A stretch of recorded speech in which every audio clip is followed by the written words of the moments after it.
Hi guys, it's Monday today, and as you can see, the weather is ugly right now, and there is actually an ongoing typhoon, and tomorrow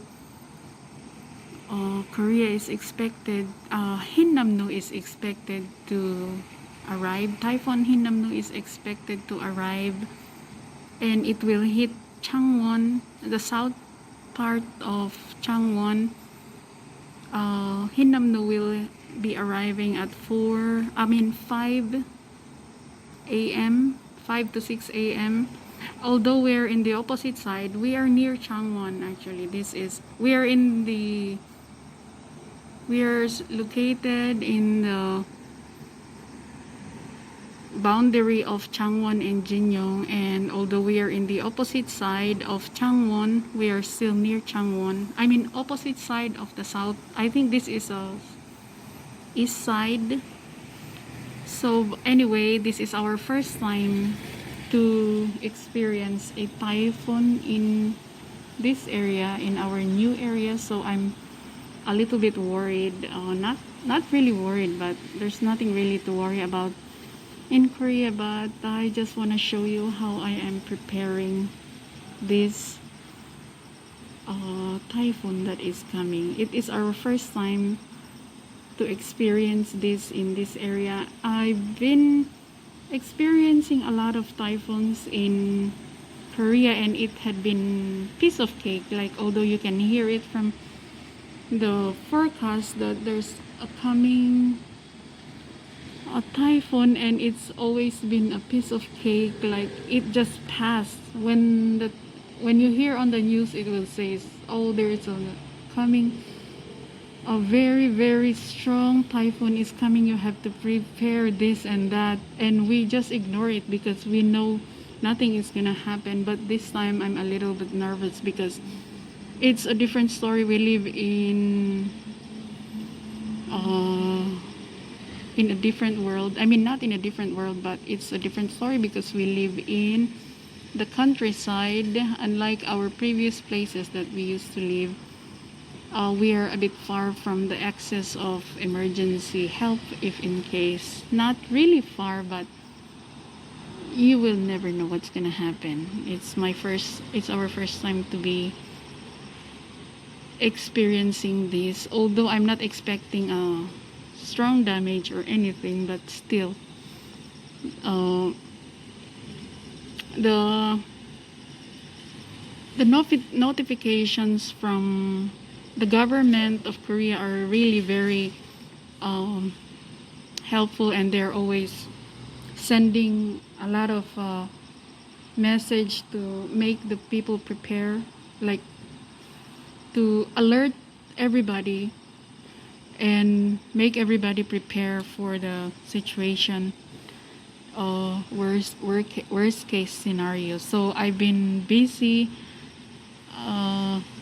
translating every single thing just to make sure that I understand everything that is being told for the alerts, and to make sure that I am not missing anything. So this is how it looks like right now. It's been like this for a week, and hopefully it will be better soon. Okay, Korean people are actually like very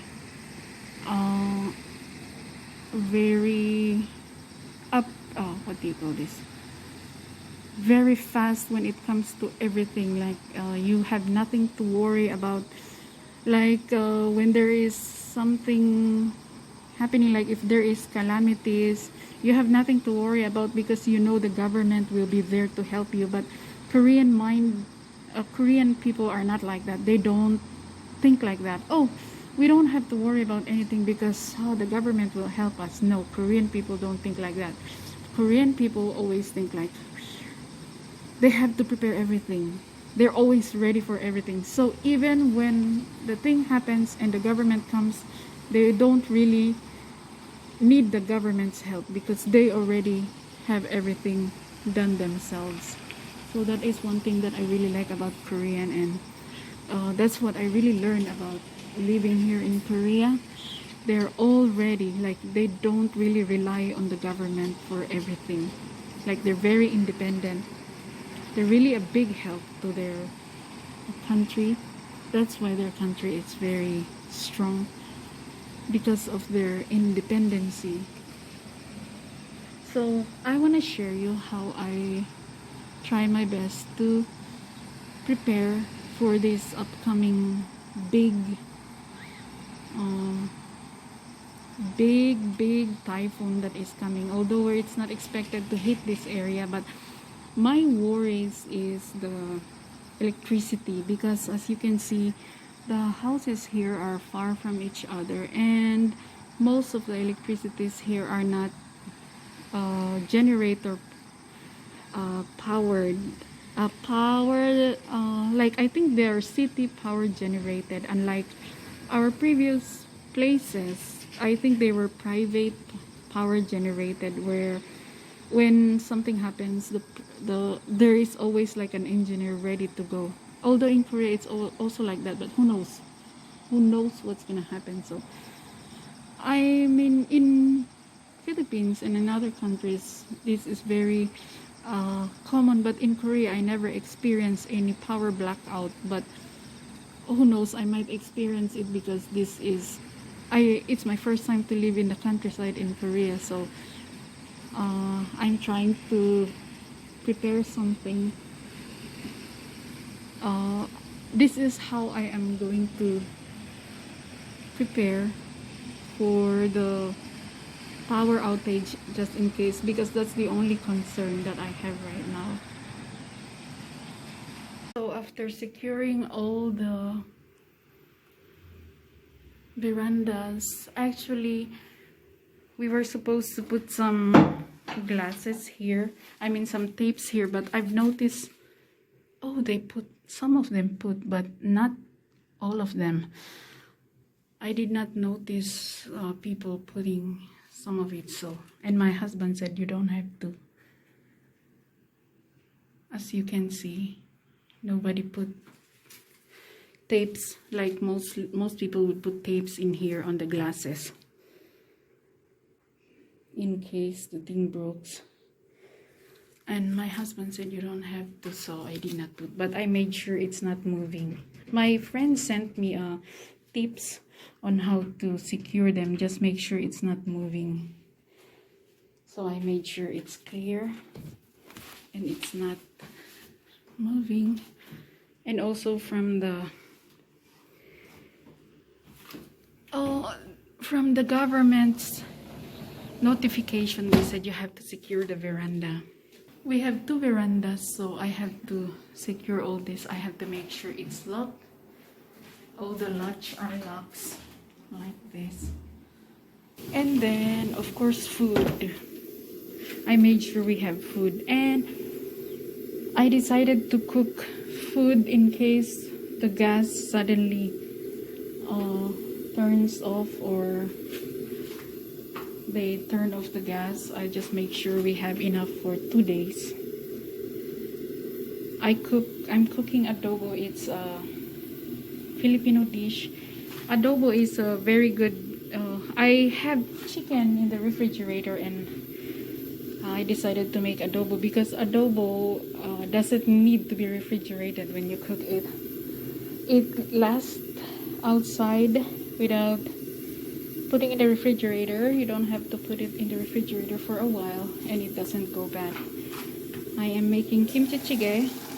Oops.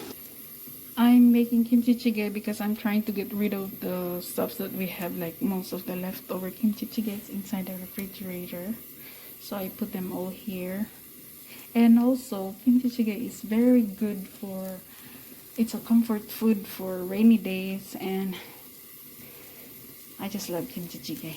I have a lot. We will have enough supply for 2 days. And also this, that would last us enough in case we cannot cook. Also important to have a butane ready in your house for a situation like this. But we throw away our butane because we didn't want to bring a lot of stuff here, and it was a mistake. We didn't think about it. And hopefully we're not gonna be needing it anyway. We already have this, so I don't think. This one is lentil. I made a chickpea instead of rice because we are in a diet. Hehe. So that's it for my vlog today. I hope you liked it, and I wish you all safe. I wish you all a safe typhoon tomorrow, Korea. Bye bye.